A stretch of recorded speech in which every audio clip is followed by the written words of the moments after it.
네, 대중의 큰 사랑을 받았던 인기 만화 검정 고무신을 그린 이우영 작가가 저작권 분쟁 중에 별세한 이후 창작에 대한 공정한 보상 문제가 재조명되고 있습니다.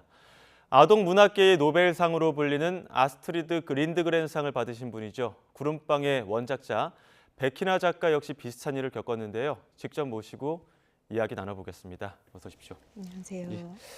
어, 얼마 전에 스웨덴에서 귀국하신 걸로 알고 있습니다. 어제 네, 귀국하셨다고요? 네네. 그 어떤 모임을 통해서 또 귀국하셨? 알마상을 예. 그때 2020년에 그 코비드 때문에 예.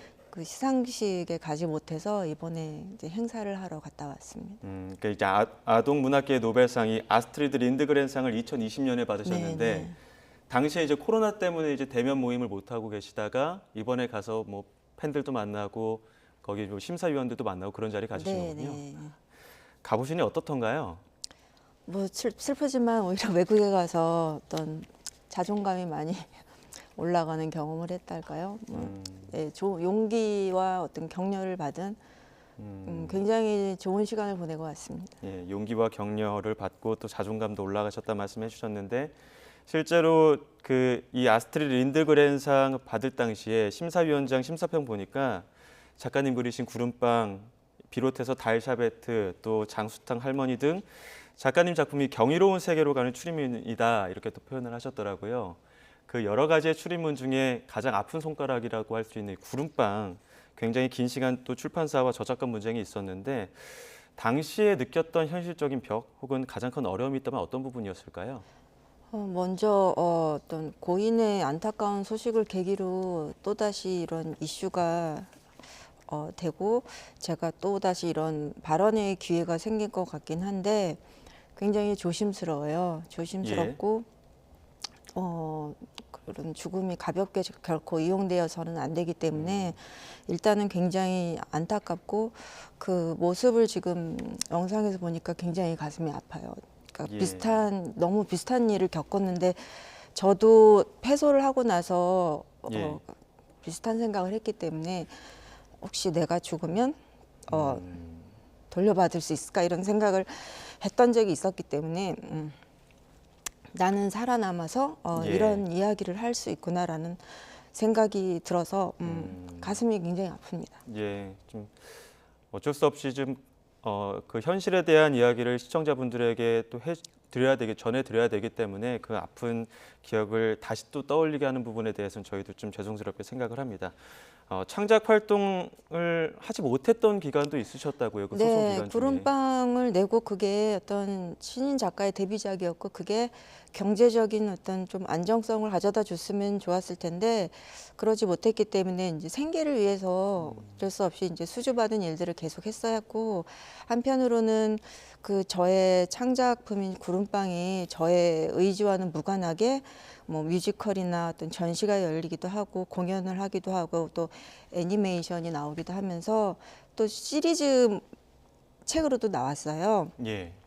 아이러니하게 제 이름을 달고 나오는데 저는 정작 그냥 구경꾼처럼 지켜볼 수밖에 없었던 거예요. 소식도 전해 듣지 못했고 그거를 지켜본다는 게 굉장히 고통스러웠기 때문에 어떤 트라우마 같은 것도 생기고 우울증이 좀 심해져서 좀 싸우는 과정에서 제 안에서 살아남기 위해서랄까요? 계속 창작을 하기 위해서 좀 고분고투했던 시절이었죠. 예.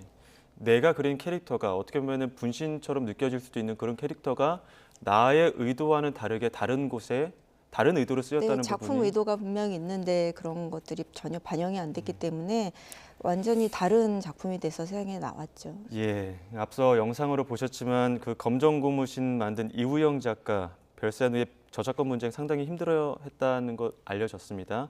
비슷한 아픔, 비슷한 고통을 느끼셨기 때문에 그 허탈함이라고 해야 될까요? 심적 고통도 가늠하기 힘들 것 같은데 어떻게 바라보셨습니까? 그게 작품이 흔히 작가의 뭐 인생이나 자식에게도 비유가 되기도 하는데 저도 곰곰이 생각해 봤는데 그 어떤 거에도 비유가 될 수 없는 것 같아요. 그야말로 작가의 인생이 녹아있는 작품 그 자체이기 때문에 그거에 대한 어떤 권리도 가질 수 없다. 그리고 그것이 변질되는 거를 그냥 지켜볼 수밖에 없다는 거는 저 같은 경우는 그 지난 20년의 세월이 그냥 마음속으로 내내 이렇게 피눈물이 계속 흐르는 그런 시절이었던 것 같아요. 예, 이호영 작가도 그렇고 또 작가님도 그렇고 이런 뭐 저작권 분쟁으로 법정 싸움을 하는 작가님들도 계시고 알려지지 않은 작가님도 많을 겁니다. 실제로 이 저작권이나 수익 배분 문제로 어려움을 겪고 있는 작가도 많은 편인가요?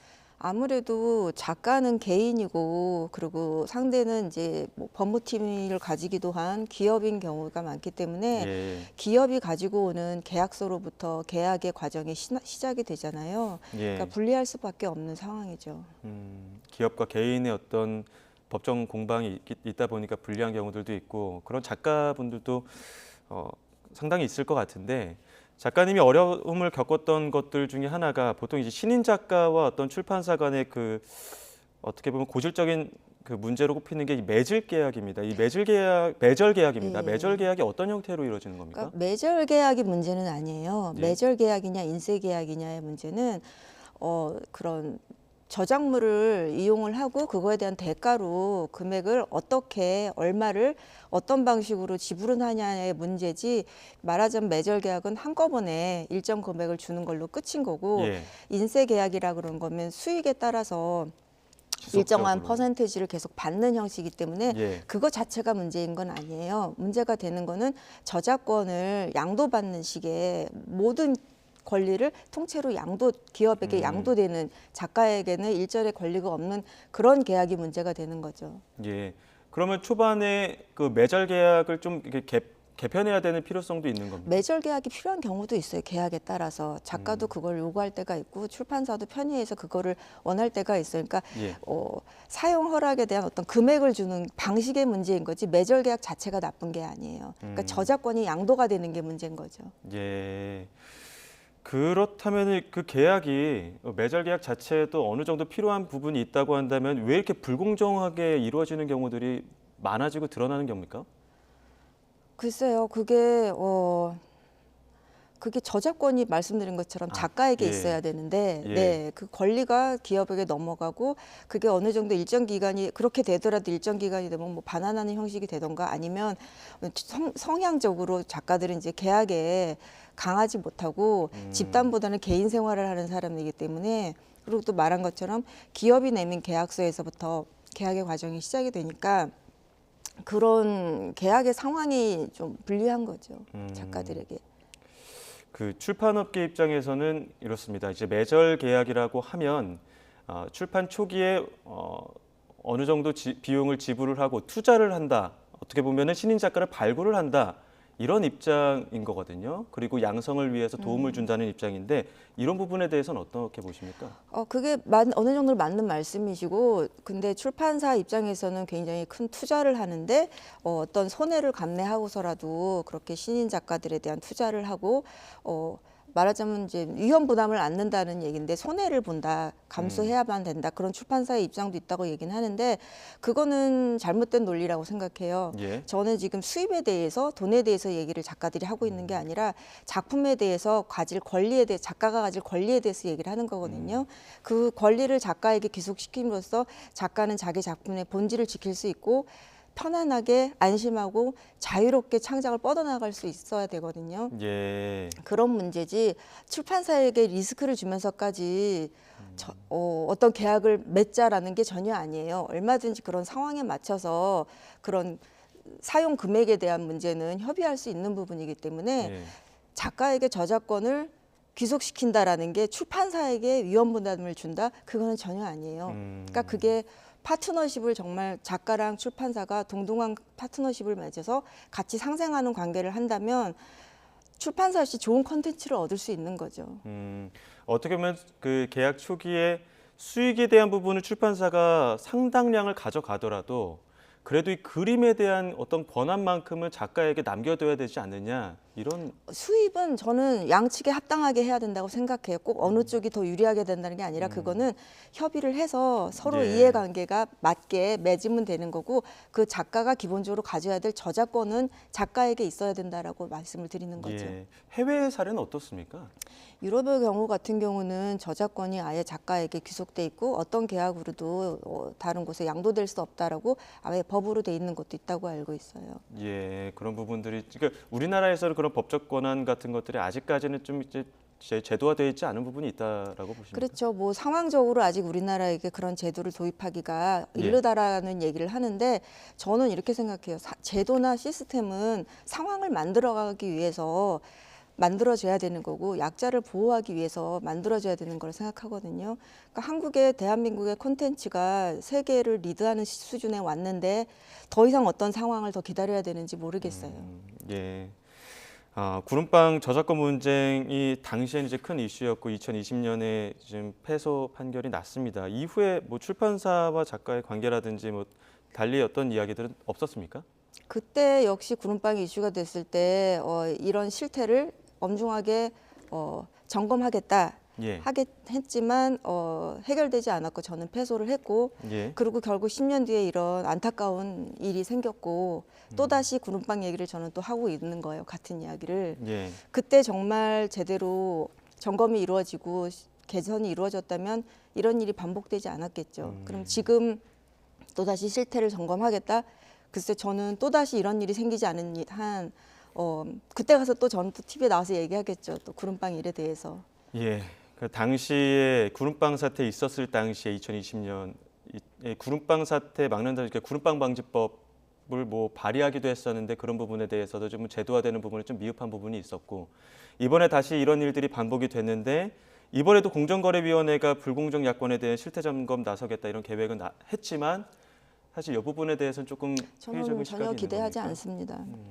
실망하는데 너무 익숙해진 것 같아요. 예, 그 제도도 문제겠지만 그 창작 권리에 대한 인식도 좀 문제라는 지적들이 많은데 여기는 어떻게 보세요? 창작자들 자신들도 좀 이제 굉장히 그런 거에 약하다는 건 저도 천성적으로 그렇다는 거는 저도 그러니까 100번 이해하지만 창작자들도 어려움 말고 그런 부분에 대해서 좀 알아가야 되는 거고 무엇보다도 그렇죠. 그러니까 나의 작품을 만들 때 출판사와 어떤 계약을 할 때에도 너무 그 위축이 되거나 하는 게 아니라 어느 정도는 요구할 수 있는 그런 권한에 대한 인식을 갖고 있어야 된다. 근데 이렇게 이제 보시는 거죠. 인식은 갖고 있어서 요구를 해도 상황적으로 받아들여지지 않는 경우가 많아요.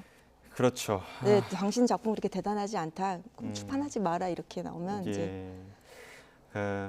작가님은 또 앞서 너무 좋은 또 상도 받으셨고 또 워낙 해외에서도 많이 알려진 작가님이셔서 우리나라 대표하는 그림책 작가십니다. 제2의 또 백희나를 꿈꾸는 후배 작가들도 많을 텐데 해주고 싶은 조언이 있다면 어떤 게 있을까요? 저 역시 지금도 저랑 좋은 파트너십을 작가랑 맺어서 좋은 저작물을 만들려는 업체들도 많아요. 하지만 저 역시 지금도 계약의 상황에서 불편한 경우가 아직도 있어요. 절대로 상대방이 내민 계약서에 대해서 상대방에게 묻지 말고 이게 어떻게 된 건지 상대방에게 묻는 거는 말이 안 돼요. 예. 그렇게 비싸지 않으니까 전문적인 법률 자문을 받았으면 좋겠습니다. 예. 반드시 어떤 계약이라도. 알겠습니다. 다시는 이런 일이 또 발생하지 않도록 계약 전에 충분한 법리적인 검토가 필요하다. 이런 조언까지 남겨주셨습니다. 지금까지 구름빵 원작자였던 백희나 작가와 이야기 나눴습니다. 작가님 오늘 말씀 고맙습니다. 감사합니다.